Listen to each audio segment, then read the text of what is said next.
Good morning, students. Today we will discuss the collision theory of chapter 4th Chemical Kinetics. Collision theory, that is energy and orientation barriers to the reaction. So the basic requirement for the reaction to occur is that the reacting species like atom, molecules or ion must collide with one another. This is also the basis of collision theory for reaction. मतलब अगर दो atom molecule और ion आपस में collide कर रहे हैं तभी वो न्यू प्रोडक्ट की फॉर्मेशन कर सकते हैं. That is in accordance with the collision theory. This theory was put forward by the Max Strauss and William Lewis. It is based on kinetic theory of gases. आपने plus one में kinetic theory पढ़ी है gases में. जो gases हैं उनके जो molecules हैं वो आपस में कोलाइड करते हैं. So according to this theory reacting molecule are assumed to be hard spheres and the reaction is postulated to occur when molecule collide with each other. यानी रिएक्शन तभी होगी जब मॉलिक्यूल्स आपस में कोलाइड करेंगे. So the number of collisions that take place per second per unit volume of the reaction mixture is known as collision frequency. That is very important definition of collision frequency कि per second per unit volume के अंदर जितने collision हो रहे हैं उसे उसकी क्या कह देते हैं, collision frequency. The value of collision frequency is normally very high. For instance, under ordinary conditions of temperature and pressure in a gaseous system, the collision frequency of binary collision is of the order 10 raised to power 25 to 10 raised to power 28. यानी gaseous system के अंदर अगर हम एक ordinary temperature और pressure की conditions लेते हैं तो इसके अंदर जो फ्रीक्वेंसी है वो 10 raised to power 25 से 10 raised to power 28 रहेगी. If all the collisions are effective in forming the product, the reaction must be completed in very short time. अगर सारे collision effective collision होंगे तब जो reaction है वो आसानी से complete हो जाएगी. However, in actual practice, most of the chemical reactions are slow and take much longer time for their completion. लेकिन एक्चुअली जो केमिकल रिएक्शंस हैं वो बहुत स्लो होती हैं और उनकी कम्प्लीशन के लिए टाइम ज़्यादा चाहिए होता है. सो जो इफेक्टिव कोलिजन है वो डिपेंड करते हैं upon the energy barrier and upon the orientation factor. जो एनर्जी बैरियर है for the reacting species to make effective collision they should have sufficient energy to break the chemical bond in reacting molecule. मतलब जो reacting molecules हैं उनके अंदर bond को break करना के लिए जो एनर्जी चाहिए होती है वो क्या हो जाती है, वो कैसी एनर्जी होनी चाहिए, मिनिमम एनर्जी जिसे हम कहते हैं थ्रेशोल्ड एनर्जी. मतलब जो मिनिमम एनर्जी दो रिएक्टेंट को आपस में कोलाइड करने के लिए चाहिए होती है that is threshold energy. This means that only those collision of reactants will give the product which possesses the energy greater than the threshold energy. So the minimum amount of energy which the colliding molecule must possesses is the threshold energy. और जिन molecules के पास इस threshold energy से ज़्यादा energy होती है वही effective collision करते हैं. अगर इस थ्रेशोल्ड एनर्जी से कम एनर्जी है तब वो इफेक्टिव कोलिजन नहीं कर सकते हैं.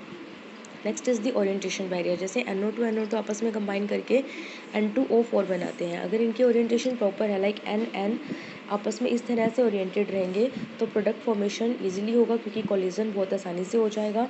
लेकिन अगर इस टाइप से ओरिएंटेशन है उनकी तो जो ओरिएंटेशन है इसमें नाइट्रोजन ऑक्सीजन के साथ कंसीड कर रहा है, नाइट्रोजन के साथ कंसीड नहीं कर रहा, तो इस वजह से जो कोलिजन है वो इफेक्टिव नहीं रहेगा और जो मॉलिक्यूल्स हैं वो सेपरेट ही रहेंगे. उसके बाद बढ़ते हैं dependence of reaction rate on the temperature. के टेम्परेचर के ऊपर किस तरह से डिपेंड करेगा. Temperature has great influence of the reaction rate in general and increasing temperature increases the rate of all reactions. मतलब जितनी भी रिएक्शंस हैं अगर हम टेम्परेचर को इंक्रीज़ कर देते हैं तो रिएक्शन रेट भी इंक्रीज़ हो जाएगा. So approximate rule for the effect of temperature on the reaction rate is that rate of reaction or rate constant become almost double for every 10 degree rise in temperature. अगर हम 10 degree से temperature को rise कर रहे हैं तो reaction rate double हो जाता है. This is called the temperature coefficient and is represented as rate constant T plus 10 degree Celsius divided by rate constant at 3 degree Celsius. उसके बाद explanation for increase in the rate of reaction with rise in temperature. तो इस rise in temperature से rate of reaction कैसे increase होता है कि collision frequency बढ़ जाती है.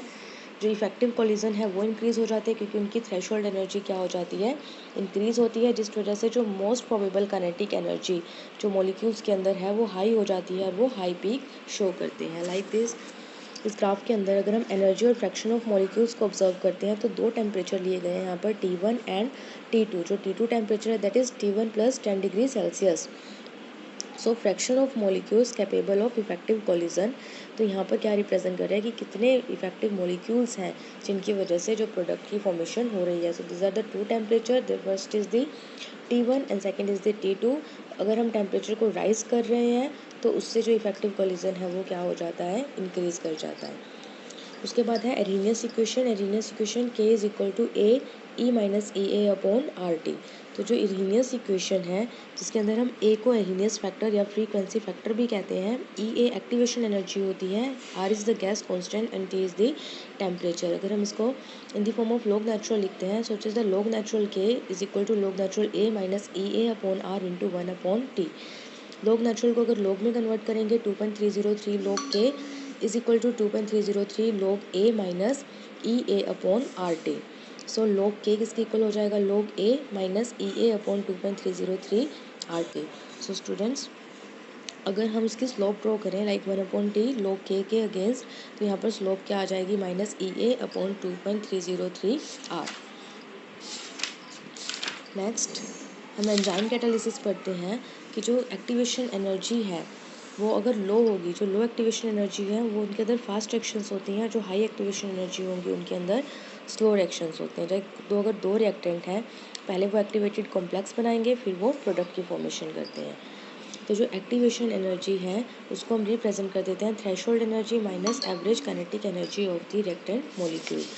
तो कैटेलिस्ट का रेट ऑफ रिएक्शन के ऊपर क्या इफेक्ट पड़ेगा, जैसे एंजाइम्स अगर हम लेके चलते हैं, enzyme act as the catalyst, तो वो रेट ऑफ रिएक्शन को क्या कर देते हैं, इंक्रीज़ कर देते हैं। जैसे हम एनर्जी और प्रोग्रेस ऑफ द रिएक्शन देख रहे हैं, तो रिएक्शन जल्दी प्रोसीड होगी अगर हम क्या करते हैं, कैटेलिस्ट लेके चलते हैं, क्योंकि वो एक्टिवेशन एनर्जी को क्या कर देते हैं, डिक्रीज़ कर देते हैं। एक्टिवेशन एनर्जी आपको बताई थी कि लोएस्ट एनर्जी जो रिएक्टेंट को प्रोडक्ट में कन्वर्ट करने के लिए हेल्पफुल होती है। तो एंजाइम कैटालिसिस से रेट ऑफ रिएक्शन क्या हो जाता है, फास्ट। तो स्टूडेंट्स आपका ये चैप्टर कंप्लीट हो गया। आपको ये चैप्टर अच्छे से रिवाइज करना है, इसके नोट्स प्रिपेयर करने हैं, और जो न्यूमेरिकल्स हैं फर्स्ट ऑर्डर बेस और zero order base and their half life period उसके बेस पर सॉल्व करने हैं। Thank you.